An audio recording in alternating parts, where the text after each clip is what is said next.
परवा त्यांना 10 दिवस होते ना, आम्ही करायचं काय? डीएनएस रिपोर्ट पण नाही, आम्ही कुठे शोधायचं त्यांना?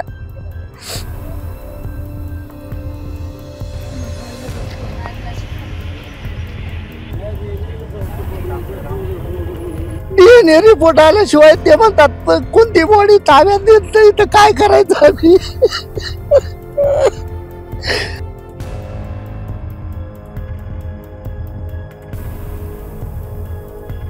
कोणत्या पद्धतीनं कार्य करायचं त्याचं?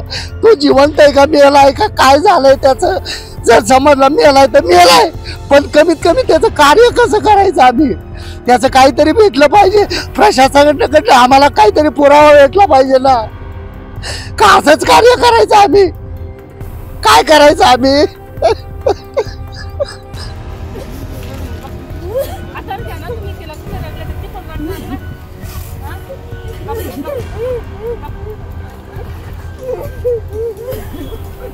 तीन मुली होती, एक अपंग आहे, एक 7 वर्षाची मुलगी आहे. त्यांनी काय करायचं? या बाईनं तीन मुली घेऊन कसं जगायचं? डोंबिवलीतील MIDC मधील अमुदान कंपनीला आज आठवडा झालेला आहे आणि आठवड्यापासून या ठिकाणी मनोज जोंधळे जे आहेत ते बेपत्ता आहेत. गेली 8 दिवस ज्या दिवशी घटना घडली त्या घटनेच्या दिवशी मनोज यांच्या सौभाग्यवती ज्या आहेत त्या अहमदनगरच्या संगमनेर या ठिकाणी गावी गेल्या होत्या. त्यांना ज्यावेळेस ही घटना घडली, स्फोट झाला डोंबिवलीमध्ये, अमुदान कंपनीमध्ये स्फोट झाल्याची माहिती मिळाल्याच्या नंतर त्यांनी त्यांच्या जे पती आहेत मनोज यांना संपर्क साधण्याचा प्रयत्न केला, मात्र मोबाईलवरती त्यांचा संपर्क झाला नाही. त्याच क्षणी या ठिकाणावरून त्यांच्या पत्नी ज्या आहेत त्या संगमनेरवरून डोंबिवलीच्या दिशेने रवाना झाल्या आणि गेले 8 दिवस घटनेच्या दिवसापासून तर आत्तापर्यंत या ज्या भगिनी ज्या आहेत त्यांच्या पतीला शोधण्यासाठी या कंपनीच्या ठिकाणी येत आहेत. अगदी अंगाला शहारे येत आहेत अशी ही घटना घडलेली आहे. आपल्यासोबत स्वतः ते आहेत. ताई, काय सांगाल? तुम्हाला ज्यावेळेस घटना माहिती झाली, गेले 8 दिवस झाले तुम्ही या ठिकाणी येत आहे, कशा पद्धतीने तुम्हाला या ठिकाणी सगळं सहकार्य मिळत आहे? आम्ही 8 दिवसापासून शोधतो, त्यांचा कुठेच तपास नाही. मी गावी होते, ज्या दिवशी समजलं मला त्याच दिवशी मी दुपारी 3 वाजता गाडी पकडली आणि रात्री 10 वाजता आले आणि 24 तारखेला मी 6 वाजता या स्पॉटला आले. बघितले तिथं काहीच नव्हतं. माझे घरवाले आले, ते सगळे शोधत होते. ते पोलीस लोक वगैरे सगळे होते. त्यांनी सांगितलं या हॉस्पिटल, सगळे हॉस्पिटल शोधले पोलीस, पण कुठेच काही नाही भेटलं त्यांचं. दुसऱ्या दिवशी मी सगळे हॉस्पिटल मी जाऊन शोधले, सगळीकडे शोधलं पण नाही सापडलं. आज पण मी यांना शोधते, काल पण इथे येऊन गेला. मी 3 तास सगळीकडे हे शोधलं, कुठेच काही नाही भेटले. माझ्या छोटे 3 मुले, एक मुलगी अपंग आहे मोठी, त्यांची आई गावी आज वाट बघते त्यांची. आम्ही काय करायचं? आमच्या घरातला कर्ता पुरुष होते, ते सगळं त्यांच्यावर होतं. पुढे आता आमचं काय? मनोज भगवान जोंधळे, आता तुम्हाला एकंदरीत मागणी काय आहे?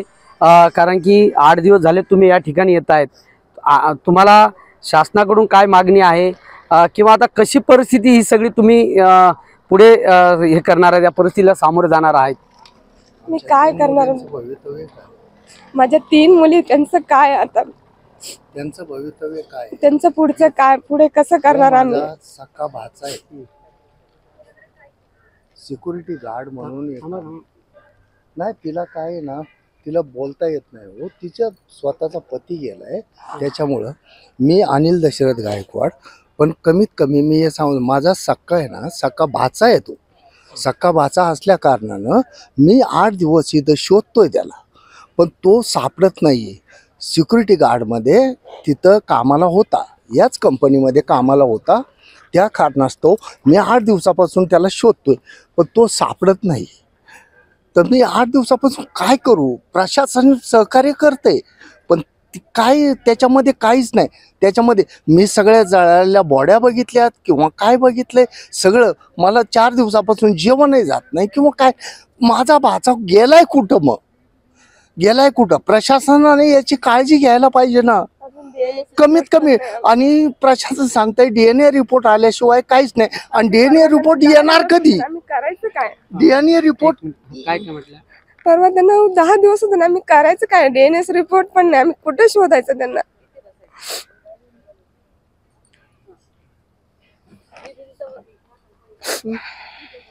मला एक फक्त DNA रिपोर्ट आला ते माझा भाचा आहे किंवा गेलाय हेच कळत नाही मला. जर तो गेला असेल तर त्याचं काहीतरी भेटलं पाहिजे ना मला. त्याचा अंतविधी तरी कसा करायचा मी, काहीतरी मला समजलं पाहिजे ना साहेब. DNA रिपोर्ट आल्याशिवाय ते म्हणतात कोणती बॉडी ताब्यात देत नाही तर काय करायचं आम्ही. आणि माणसं म्हणतात ते प्रशासन म्हणतात त्यांचं कार्य कसं करायचं कार्य आम्ही कोणत्या पद्धतीनं कार्य करायचं त्याचं. तो जिवंत आहे का मेलाय का काय झालंय त्याचं. जर समजलं मेलाय तर मेलाय, पण कमीत कमी त्याचं कार्य कसं करायचं आम्ही त्याचं काहीतरी भेटलं पाहिजे. प्रशासनाकडनं आम्हाला काहीतरी पुरावा भेटला पाहिजे ना. का असंच कार्य करायचं आम्ही, काय करायचं आम्ही. आम्हाला आहे ना आमच्या माणसाची कमीत कमी बॉडी तरी काहीतरी भेटलं पाहिजे ना साहेब. प्रशासन काय करतंय मग. प्रशासन फक्त एकदम उघडलं एवढं झालं. त्यांनी सांगितलं बॉड्या भेटणार नाही. आता ती कधी भेटणार. आम्हाला DNA रिपोर्ट कमीत कमी त्याचा एखादा तुकडा तर भेटू द्या, एखादं काहीतरी भेटू द्या ना मला. थोडं काहीतरी भेटलं तर मला आशा आहे ना त्याची. का माझा माणूस मेलाय का जिवंत हे तरी अपेक्षा असेल मला. मेला असेल ना तर मरू द्या मेला तर, पण कमीत कमी प्रशासनाची काय अपेक्षा आहे.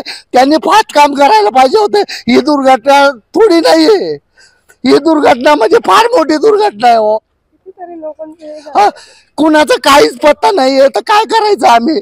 तर तुमचे बाचे आहेत तुमच्या ज्या त्यांना दोन मुली आहेत, 3 मुली तीन आहेत. मुली आहेत हो साहेब. कसं 3 मुली आहेत. एक अपंग आहे, एक 10 वर्षाची, एक 12 वर्षाची. एक 7 वर्षाची मुलगी आहे. त्यांनी काय करायचं. या बाईनं 3 मुली घेऊन कसं जगायचं. प्रशासनाकडून तिला काही सहकार्य आहे काय नाही हे तर कळायला पाहिजे. त्याची बॉडी सापडत नाही, कशातच काही नाही, तर त्या मुलीनं जगायचं कसं हो साहेब. नक्कीच अशा पद्धतीनं ही हृदय हेलवणारी घटना घडलेली आहे. या ठिकाणी जे मनोज भगवान जोंधळे जोंधळे जे आहेत ते आज 8 दिवसापूर्वीच या कंपनीमध्ये ते गायब झालेले आहेत. आत्तापर्यंत त्यांची कुठलाही बॉडी म्हणा किंवा ती कुठे आहेत हे त्यांच्या नातेवाईकांना माहिती नाही. मात्र त्यांचे मामा असतील, त्यांच्या पत्नी असतील, ह्या गेल्या 8 दिवसापासून याच कंपनीमध्ये येऊन त्यांचा शोध करतायत. सुरेश काटे, ABP माझा, डोंबिवली. ABP माझा, उघडा डोळे बघा नीट.